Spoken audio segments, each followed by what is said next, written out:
Baik, sekarang saya berada dekat UiTM Lendu Alor Gajah. Bukan kita nak jual kuartus kat dalam ni, tapi kita nak jual rumah dekat dengan sini. Berapa dekat? Kalau naik kereta 1 minit je. Kalau ke Pekan Alor Gajah 10 minit je.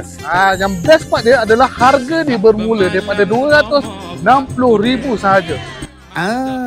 Pada siapa yang kerja kerajaan, swasta, berniaga dan gaji bersih RM2,500 ke atas, sama ada solo ataupun joint loan, ini rumah memang sesuai untuk akak dan abang. Nak lagi best, rumah ni dekat je dengan Pekan Masjid Tanah, 10 minit je kak. Nak ke Pekan Alor Gajah pun 10 minit je. Tak percaya? Buka le Google. Nak tambahkan lagi best, kalau kita nak beli tapi tak nak duduk, nak buat investment, lagi sesuai. Sebab apa? Depan tu je UiTM yang besar lagi. Sewakan dekat budak-budak tu ataupun buat homestay. Lagi best, kat sini kita ada type A dan type B. Type A kita ada 3 bilik 2 bilik air, tinggi ceiling dan sebelah kaki. Tinggi kan? Untuk type B ni lagi besar, lagi tinggi lah.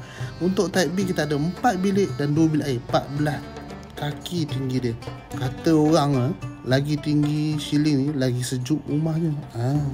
Kalau nak, boleh klik link kat atas.